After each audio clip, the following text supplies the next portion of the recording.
Mazda MX-5 SuperCup action about to get underway for the final time this weekend. The partially reversed grid race 3 and a championship battle that is poised on a knife edge. We'll get to that once the race gets going. For now, though, the cars about to head off the line with David Henderson and Gary Townsend on the front row, Will Stevenson and Aidan Hills row 2, then Patrick Fletcher, Steve Roberts, Luke Herbert and Jack Harding. They were the top 8 finishers from race number 2 of the weekend earlier on today that have been reversed to form the grid for our final race of the day. Waiting then for the green flag to be waved at the back of the grid, and it will be the charge to Clairvaux, and the first lap or so that will prove pivotal here for the front runners from the previous 2 races. They need to make progress as quickly as they can to get right to the front of the field. Now, by our maths, 6 points separate Luke Herbert and Jack Harding at the top of the points table in Herbert's favour. So if Harding can finish a few places in front of Luke in this race, he could wrestle the points lead away. That's going to be easier said than done, though. I think Aidan Hills, meanwhile, has dropped a few points because of his whoopsie in race number 2. He also received a time penalty that we found out about later on. So too did Patrick Fletcher and Will Stevenson, actually. They all scored 5-second penalties. And so actually, it didn't have a huge effect on the end result. Because they all got penalties. They were all running together anyway, so Aidan Hills ended up 5th regardless, and Hills with quite a lot of work to do now then to try and take some points back from those that he's fighting for the championship with. So Rev's starting to rise. There was a little bit of a delay getting the race started because I think a couple of the TCT cars were still being ushered back to the pit lane, or towed back to the pit lane I should say, by the recovery vehicles. I think it's still ongoing in the background actually, so we'll have a short pause here before the race gets going. Drivers losing all the tyre temperature in the tyres that they've just built up on their green flag lap. They run on treaded tyres, these cars, so they don't get a second green flag lap like the TCR cars do running on slicks. This is their only chance to build up the tyre temperature, and it's now all disappearing again, but it's still quite warm out there, as you can see.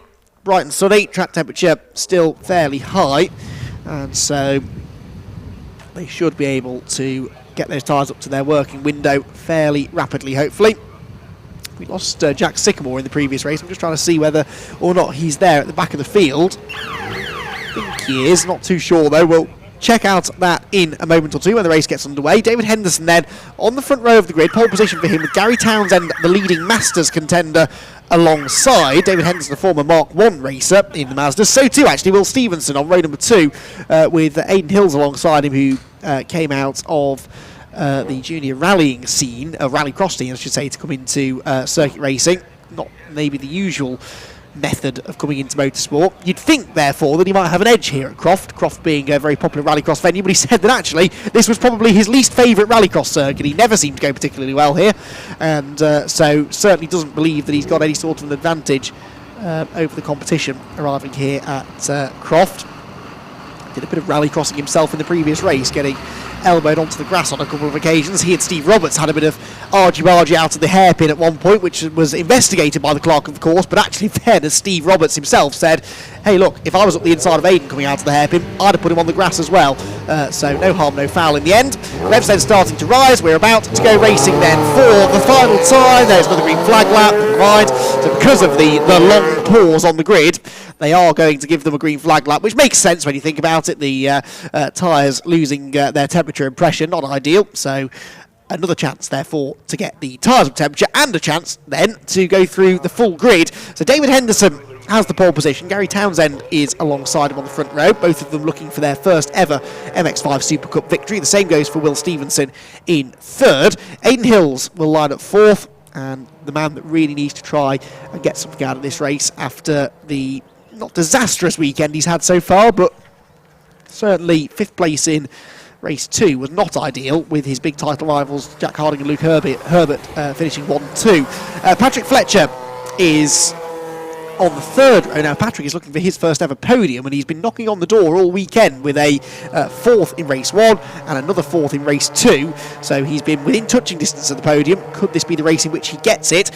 He'll have to try and keep Steve Roberts at bay though. Steve's been fired up this weekend and was on the podium in the previous race in 3rd place. Then it's Luke Herbert and Jack Harding, top 2 in our previous race, top 2 in the championship as well. In that order, Herbert's still ahead of Harding by those 6 championship points. Whether or not that includes drop scores, I'm not too sure. I think it does actually at this stage of the year.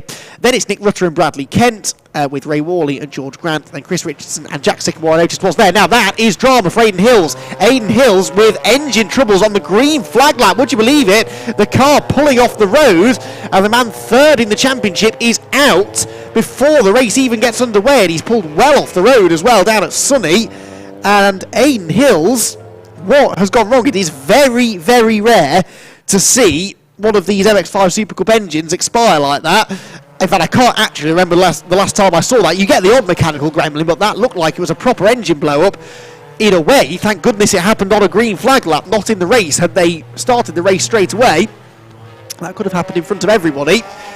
Now, whilst that's frustrating and disappointing for Aidan Hills, my main concern is whether or not that was leaking any fluid on the circuit. I don't think it was, and Aidan, in fairness, got off the road as quickly as he could so as to avoid dropping anything on the track. He's looking underneath the bonnet, but that is heartbreaking stuff. And Aidan, of the big three championship contenders, was the one who was already used up most of his drop scores, so he could little afford a non-finish.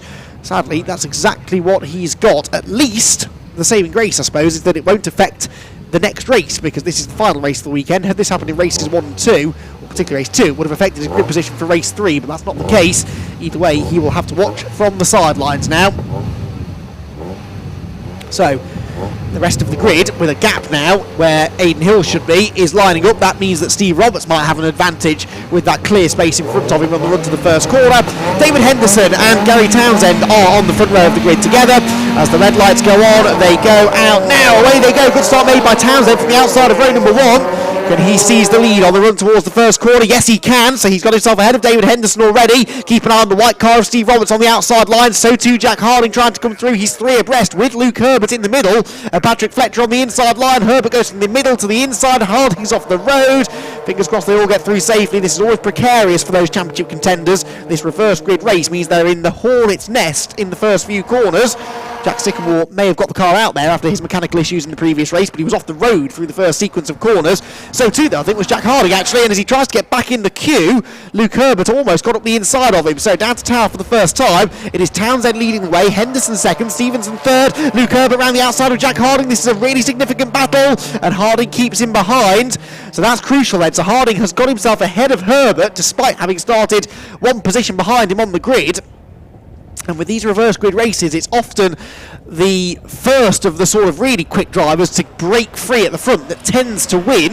At the moment then, it's Steve Roberts, I guess, who you'd say is the favourite. 4th position at the moment, but challenging Will Stevenson for 3rd there, as Will ran wide through the first part of the complex. And yeah, Roberts goes through. Patrick Fletcher not quite close enough to take advantage of that, so another place gain for Steve Roberts, who could well be on for a victory here if he keeps this up. He's got 2 more cars to pass to get out in front, and as we've heard Luke Herbert saying numerous times this weekend, if you get in front here, it's very, very easy to defend, because the cars behind you are also busy battling each other, and you really just have to make sure you don't make any mistakes, stick to the racing line, defend when you need to, and you'll probably be able to hang on out in front. Jack Harding, that was brave, stuck his nose out of line there to try and get up the inside of Patrick Fletcher, couldn't quite do it.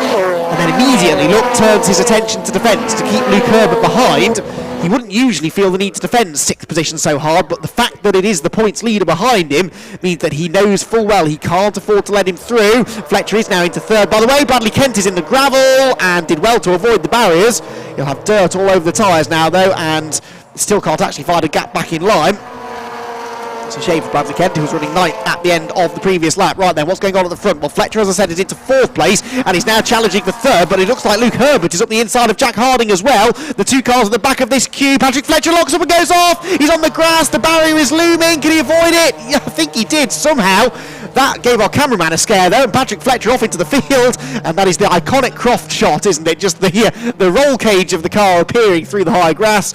Pounces his way back on. Well, that was a real misfortune. But yeah, look at that. Luke Herbert is ahead now of Jack Harding. So whilst that was all going on, Luke Herbert has got into 5th place ahead of Harding. Steve Roberts going up the inside of David Henderson for 2nd. Will Stevenson will try to follow through as well, and might just be able to do so. Can Henderson hang on to it? There's the race leader Townsend, then Roberts, then it is still Henderson 3rd. Roberts is making really decisive progress through the field, though. If he can get past Gary Townsend and then clear off, that might be his ticket to a race victory. Looks to the inside into the complex. Can Townsend fend him off for another couple of corners? It seems like this is a matter of when, not if, though. Luke Herbert trying desperately to get a car between himself and Jack Harding. This is turning into a really, really intense race. Roberts up the inside for the race lead then, through the hairpin, wheel to wheel. Townsend on the left, Roberts on the right, and the next corner is a right-hander, so Roberts will be on the outside line by the time they get to the first turn. He's got his nose in front though, across the start-finish line. Officially, Steve Roberts leads the race. Jack Sycamore's just set the fastest lap of the race, by the way. Can Gary Townsend hang on? Roberts round the outside. Can they avoid contact? More to the point, they have done so far. Oh, there's a bit of banging of wheels as they turn into Hawthorn. They're both going to run out wide. Where's David Henderson? He could join in the fun as well. Through the chicane they will go. Something has to give, and it's Roberts that has to take the shortcut. Now, I'm not convinced he'll be allowed to keep that race lead, but thankfully that's not my decision to make. He's shortcutted the corner and rejoined in the race lead, but he was not in the lead when he went off the road, as far as I could tell. Either way, he's out in front now. Townsend second, Henderson third, Harding back round the outside of Luke Herbert. Jack Sycamore as well joining in the front. I said he just set the fastest lap of the race. He is very much a part of this battle as well, as they go out of tower and down to the Jim Clark S's once again. What's going on behind Herbert and Harding? They're still side by side, the top two in the championship, fighting over 5th position here, but more to the point, they're fighting over who gets to the front of the field first. Steve Roberts gives the lead back again to Gary Townsend. Sensible driving there from Steve. I think he knew a penalty might have been coming his way otherwise, and so Townsend retakes the lead of the race, and Harding and Herbert are still side by side, and I think there was a bit of contact that time as they came through the second part of the Sunny complex. Well, Stevenson ducks out of line to try and get up the inside of David Henderson. They're still side by side behind him though. This has been nearly half a lap of wheel-to-wheel racing between the top two of the championship, and it's Herbert that hangs on, but Sycamore now comes around the outside of Jack Harding, and he'll have the inside line for the hairpin as well, so Harding could lose another position if he's not too careful. Roberts into the side of Gary Townsend's car. You don't know where to look in this race, do you? You've got the top 8 or 9 cars right together, in fact almost the whole field are right together as they come out of the final corner, and it is still, I think, Gary Townsend who's got the lead of the race. Yes, it is, and David Henderson now joining back in again.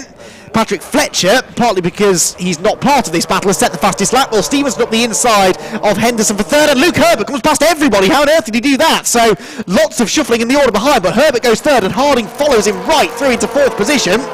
Will Stevenson enters stage right there from cutting the chicane again. Oh, Herbert trying to get up the inside of Steve Roberts. This could all end in tears if they're not too careful. Down to the right-hander at Tower they will go. And Gary Townsend, loving seeing this in his mirrors, he's pulling away now from this big scrap that's going on for second place. Harding right round the outside of Herbert, and this might just work. Gives him the inside line for the entry to the Jim Clark S's. This is for 3rd position and for some crucial championship points. Can Herbert hang tough around the outside? He's going to try to. Steve Roberts sideways in front of the pair of them. How on earth did that not end in contact? And that surely will gift Harding second. It does. Jack Harding goes from 4th to 2nd in 2 corners. Brilliant driving, and now he is the man who will be applying the pressure to Gary Townsend, the race leader. So Townsend leads, Harding second, Roberts third, 4th place for Luke Herbert. This has not really gone according to the script for the championship leader, and he's still right in the thick of all of the action, where one false move could spell disaster up the inside of Roberts, but there's no way through there. Has to back out of it. That will cost him momentum on the run to the hairpin, so he may have to defend from Will Stevenson. Gary Townsend continues to lock up and run wide at the hairpin, and this time it might cost him the race lead to Jack Harding, but the wide line through the hairpin gives you good momentum onto the straight. Can Jack Harding get alongside though? He's fully alongside, gets his nose in front as they cross the start-finish line. Into the first corner they will go. Harding right round the outside. Oh, careful boys over the curves. Harding's nearly in the gravel, and Steve Roberts gets back up the inside again as well. Roberts sees his chance to go back into second. He might even go for the race lead. They're almost 4 abreast as they go through Hawthorn Corner. This cannot end well. 3 of them cut the chicane. They may as well not have the chicane there at all, quite frankly. And I've no idea who came out of that on top. Roberts, I think, hangs on. But was that legal or not? I'm not entirely sure. Herbert is in 2nd place. Harding is 3rd-ish. And Gary Townsend all of a sudden finds himself outside the podium positions here. I'm very, very glad I'm not the clerk of the course, because sorting this one afterwards is going to take the rest of the afternoon and most of the evening, I fear. There was a lot of corner cutting going on there, but you can't run side by side through that chicane, so the car on the outside has to bail out. No problem at all with that. The problem is, where do you rejoin when 3 or 4 other cars did exactly the same thing? It's almost impossible in the heat of the moment to get it right, but I'm sure there will be a discussion post-race about it. Roberts then leads the way now, with Herbert 2nd, Harding 3rd, Will Stevenson is in 4th place, looking for his first ever podium, and Jack Sycamore then ahead of Gary Townsend, who less than a lap ago was leading and is now 6th, and will be rather ruining, I think, that little moment that he had at the hairpin a lap ago. So Steve Roberts then will now be a much harder man to overtake. So Roberts, well really Roberts, Herbert and Harding were the 3 pre-race favourites anyway, and they've now got themselves to the front of the queue. Across the line, 11.5 minutes still to go, so we're not even halfway through this race, and look at all of the action we've crammed in.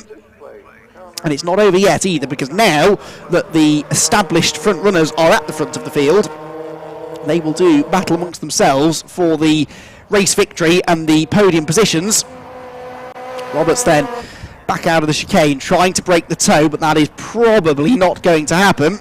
Very stiff breeze here today, as we mentioned early on in the day. There, by the way, the black and red car, that's Patrick Fletcher. Now, Patrick, remember, was in the Farmers Field about 5 minutes ago, and is now driving around the outside towards the right-hander at Tower Corner, and was trying to gain positions inside the top 10, I think. So Fletcher on a really good recovery drive here. Lead us back through the Jim Clark S's again, and it's Herbert who looks the racier here, doesn't he? He's latched onto the tail of his fellow Rob Boston Racing teammate, Steve Roberts. Now, might these two work together here to pull away from Jack Harding? At the moment, they have got a gap over the local man. Nick Rutter, by the way, running wide in the background with the orange car that was nowhere near the apex going into Sunny, and there he is. He has gathered that all up, but drops ever further behind the cars in front. But yeah, I wonder whether or not these two might work together, or does Luke Herbert believe that he's quick enough to pull away if he gets out in front? It was Luke that was saying after the previous race that the car in second place often looks like it's significantly quicker than the leader, but that's simply because it's got the advantage of the slipstream. And once you get out in front, you are a bit of a sitting duck. Across the line again.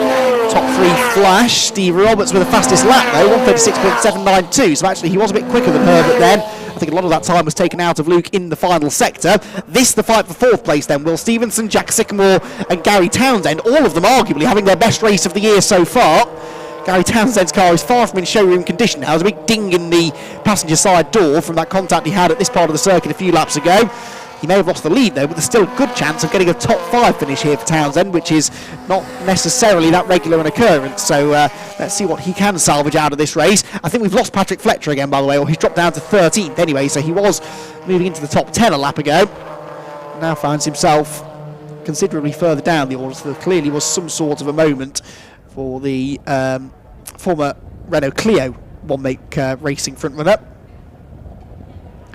And then we can breathe, I think, for the first time in about 11 minutes as the leading 3 continue to pull away now from this 4th place squabble. Will Stevenson, Jack Sycamore and Gary Townsend nose to tail as they go through the Sunny in and then Sunny out part of the circuit. At the front of the field is Jack Harding catching the top 2, I wonder. I think he might be. Let's we'll have a look at the lap times as they come through this time, but I think maybe the gap between 2nd and 3rd is creeping down ever so slightly. It was about 7/10 of a second.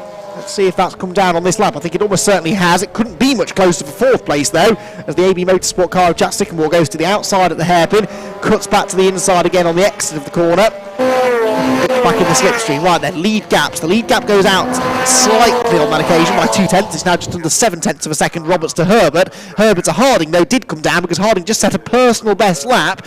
So too, actually, did all of the 3 cars in this battle. Will Stevenson, Jack Sycamore and Gary Townsend all setting personal best lap times. Sycamore looking to get up the inside through Hawthorne. That's a clever move. Prizes the door open. And as we've seen, the car on the outside really has no choice but to bail out, cut across the chicane and rejoin, in theory, behind the car that was overtaking it. They're still sort of side by side, but I think Sycamore should be able to come out on top on the inside into Tower. He does indeed. So Sycamore into 4th. That's got to be his best result of the season. I don't ever recall seeing Sycamore that high up the order this year. And it's nice to see that not only has his fortune started to turn now, but the performance, the pace that he's showing is really impressive as well, actually. Remember, he started this race 14th and last on the grid.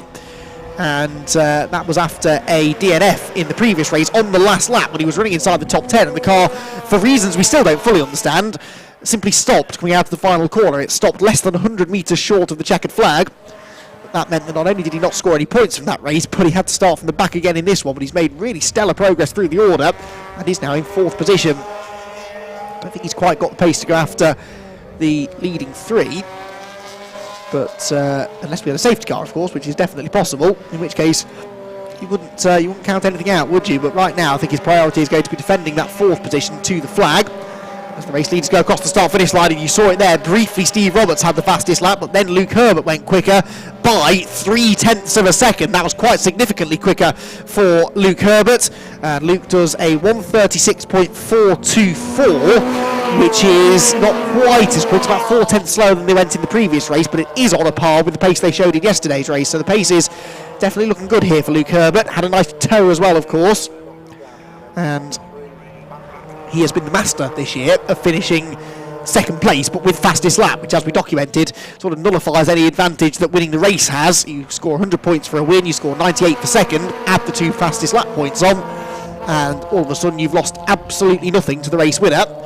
And we've seen Herbert do that time and time again. He's not won anywhere near as many races as Jack Harding has this year, but he's been able to salvage points by setting those fastest lap times with quite some regularity, and now he's up the inside for the race lead, but no way through at Barcroft. But he was trying to get that done before Jack Harding arrived on the case, I think, and he had a go, it didn't work, and that lost momentum means that Harding is now with them. So 3 cars for the race lead once again, just over a quarter of the race still to go. There will be about 5 minutes left when they reach the start-finish line this time, and Roberts, Herbert and Harding are set to do battle now for the podium places and for those crucial championship points. Steve Roberts, as we said at the start of the day, is still technically a championship contender, but it's maybe a little unlikely now that he'll be able to really challenge the big 3 for the championship. But with Aidan Hills out of this race, of course, that certainly will help Steve Roberts slightly. A race win would help him even more. Can he do it? He leads the way into Clervaux. He's very out of shape there. You can see how late on the brakes he was there. Just about gets the car into the corner. I don't think any of these 3 cars have survived this race without any sort of contact. You can see a bit of a ding there to the back of Luke Herbert's car, the bumper trailing the wind. Now that won't be helping his straight line speed particularly, and that could be what Jack Harding needs here to challenge for 2nd place maybe.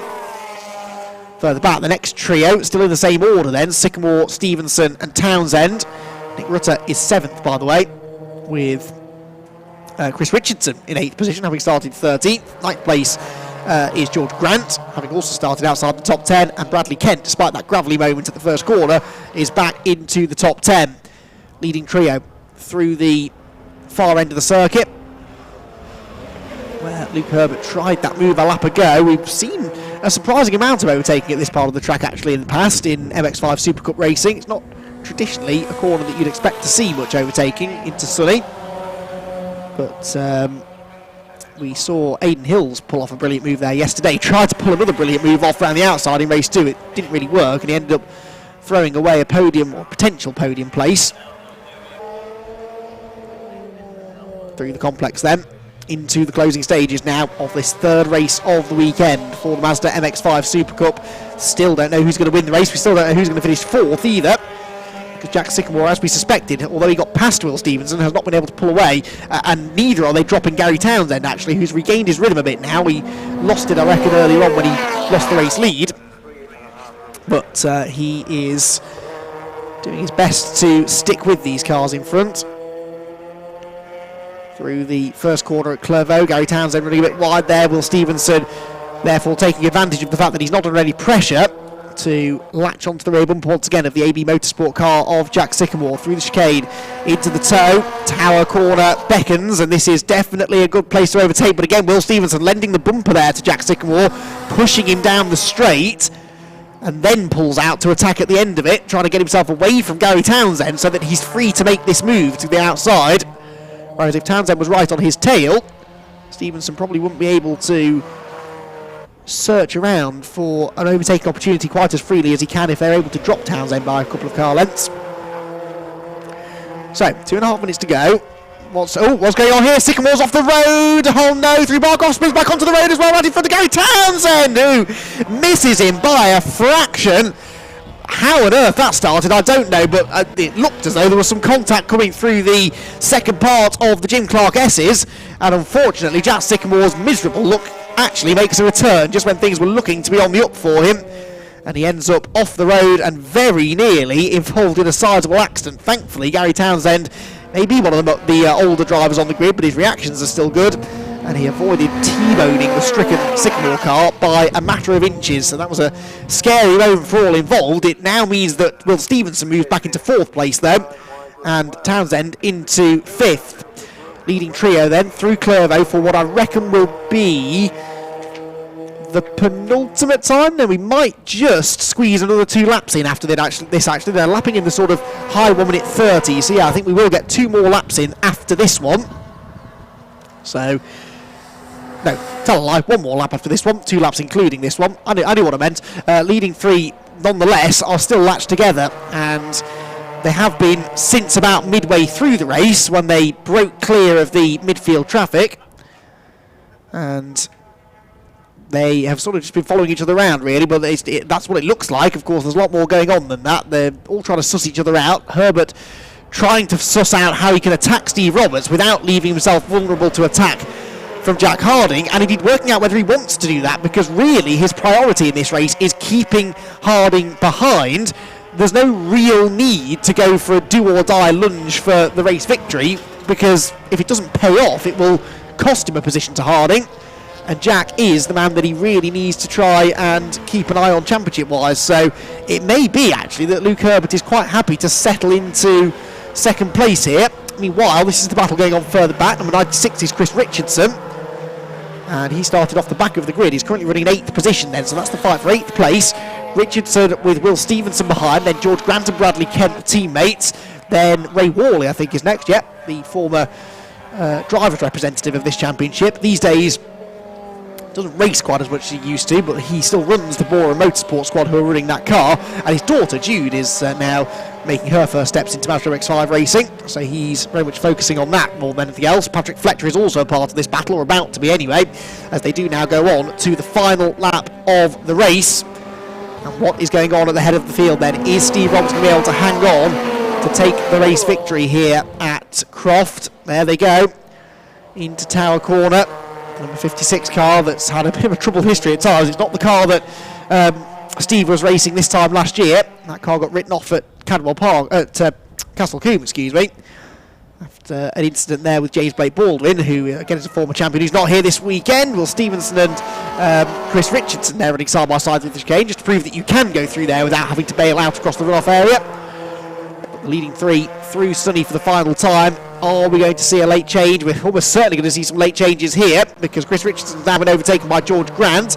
Bradley Kent is trying to go around the outside, ends up in the dirt, and Patrick Fletcher might get 2 in 1 here, because he's already alongside Ray Worley, and then they both go either side of Bradley towards the Jim Clark S's. For the final time though, into the final corner is coming Steve Roberts. I don't think Luke Herbert's going to really take a huge risk here, and Steve Roberts probably realises that, comes out of the final turn, and he will take the victory in the 3rd race of the weekend for the Mazda MX-5 Super Cup. A brilliant race all round from these 3.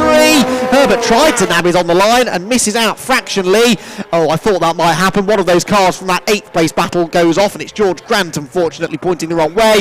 Damage to Chris Richardson's car. You know, when I saw them going 3 abreast into the Jim Clark S's, I wasn't sure they'd all come out the other side, and sadly my fears were proven right. That means Patrick Fletcher though has gained some ground out of all of that, because he's ahead of Ray Worley, he's ahead of Bradley Kent as well, and so he will now potentially move into the top 10. Let's have a look. He will come through 9th place, I reckon, maybe for Fletcher, 9th place for Fletcher, with Bradley Kent in 10th position. The winning margin in the end then, 0.131 of a second, and it was Steve Roberts that took the win by a narrow margin. The top 3, in fact, were covered by less than 4 tenths after 20 minutes of fierce racing on track. A brilliant race that, and we've seen some fantastic racing all round from the Super Cup this weekend.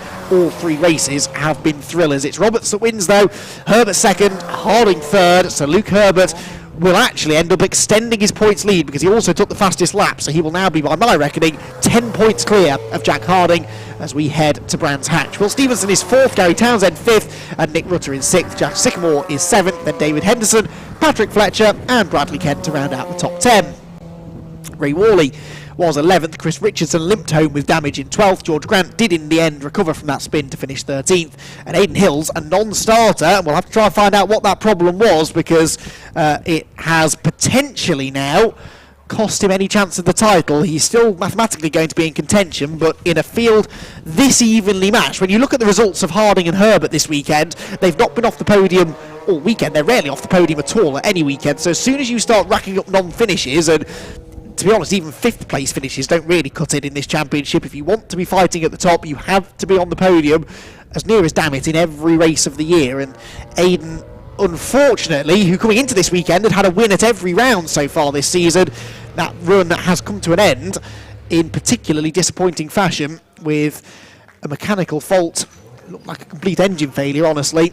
Something that was completely out of his hands, obviously, but it will be costly, no doubt. Steve Roberts, though, will be ecstatic. I spoke to him back at Snetterton at the start of the year, and he was well and truly miffed at the way that things were going. Felt that the car wasn't quick enough. He wasn't happy with the way other people were racing him sometimes. And, well, now he's got a beaming smile on his face, which is how we're used to seeing Steve Roberts. Usually a pretty happy chappy. And he will clamber out of the car, a very happy chappy now, because he has won here at Croft in the MX-5 SuperCup. The Rob Boston Racing team celebrate with him, and they celebrate a 1-2 finish as well, with Luke Herbert in 2nd position.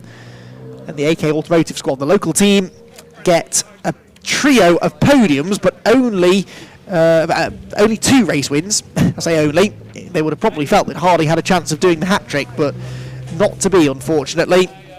3rd place in the end. In the end, that actually means that he loses points. He arrived here 8 points behind Herbert. He will leave here 10 points behind Herbert, and yet he won 2 races, and he wasn't off the podium all day. But that's the thing with this slightly quirky point system with the fastest lap points and whatnot. You don't have to win races to score really good championship points. And that is just the way the championship works. The drivers all know how it works. And it means that sometimes the incentive is not always there to really go all out for the race victory. And I think we saw that from Luke Herbert in that particular race. Well, Steve Roberts is out of the car. He's more or less got his breath back now after what was a breathless race. Let's hand over to Bryn Lucas to have a word with him. Well, let's see if we can get some words from the top 3 out on the grid. I can see Steve Roberts. So there's Steve. If we can grab a word with Steve. Steve, could you come over here? We lose reception just over there, and we want to hear your voice after that one, because, I mean, we had a podium a race ago, and now we've got a race win. Yeah, that's what we've been after all weekend, mate. I mean, I think we proved in that race we had the pace to be out in front, but like I say, the top 4 or 5 were all quick enough to win races. And I thought it was done, really. Lap 2, I thought I'll just have to get past these next 2, and I think it was Townsend. It was notoriously hard to pass. It took me a while to get past him, and then we kind of had a bit of a moment. Like, took the gamble going through the chicane, so then I thought I'll have to let him back by so I don't get a penalty for that. And then by that time it was Luke and Jack, and then Jack actually got ahead of me again. But I was just determined to win that one. And it's tricky, isn't it? I mean, they were fighting between themselves, and then you had to get on the defensive, and it becomes a big tussle all the time. And it could go anyway. You could be off, they could go off, you could take each other out, you could all have a nice little ding-dong until the end. Yeah, well, I had good pace, and then I bent my 3rd gear selector, so I was missing 3rd every time coming down here, losing a 10th or 2. So they were gapping back up to me again. So it was a good race. So got it done. Yeah, you certainly did, and a top step. Yeah, exactly what I've been looking for. Well done there. So that's the race winner. Congratulations. And a round of applause there. Rapturous round of applause from the team. Let's head over here to Luke then and find out what he thinks, because what's that, 2nd place, the 3rd and 2 seconds to you here from Croft. Now normally I know you wouldn't be too happy with that, but a fastest lap a 2nd and having your arch rival Jack finish behind you, that's got to be quite happy days, quite pleasing. Yeah, I mean I had the 3 fastest laps today, so those fastest laps count for 2 points. So I haven't had any wins, but actually I've come out of the weekend with the most amount of points, so actually level with Jack, sorry. So considering I haven't had any wins, it's a great weekend. Car's in one piece. Everyone seems happy. Steve was really quick. I didn't even have the pace to attack him. I was holding on only because I was in his toe. And I didn't realise Jack had a 5-second penalty. So if I knew that, then I might have gone for the attack. But my main concern was keeping him behind me. But car's in one piece. It was close racing, very close racing for the first 5 laps. And nice trip home to West Sussex now, I think near where you're from. Yeah, not far from me, a bit further unfortunately for you. You've got to keep on going, but at least you'll be smiling the whole way. Yeah, it's great. It's a brilliant weekend. Love it. Just really enjoy it. So yeah, great. Well done. Cheers. And let's get a final word then from Jack, who is all the way down here. Keep following me all the way down here. Jack, so a couple of 1st and a 3rd. Are you happy or are you disappointed with race 3? A little bit disappointed. I think we had the pace for the first half of the race to definitely win the race, but it was just so messy. I mean, we got a few slow cars in front of us, and there was just a bit of contact. I had made contact about 3 times with a number of different cars, meaning that I had to go through the chicane, which means I got a 5-second penalty, which is a bit unfair, really. Do you know what I mean? Since you get forced off the track and get a 5-second penalty, but in the end, because I got the 5-second gap on the guys behind, it didn't affect the result. You know, I was still third, so that's why I didn't really attack Luke, because I just thought I can't afford for us to battle and the gap to close behind, so at least I've salvaged a third. But yeah, 2 wins and a third, you wouldn't have thought I'd come out worse off on the championships, but yeah, unfortunately we've dropped a couple of points on Luke this round, so 10 points behind now, so see what happens in the following rounds. Well, it's all done and dusted. Get home safe. Yeah, thank you, cheers.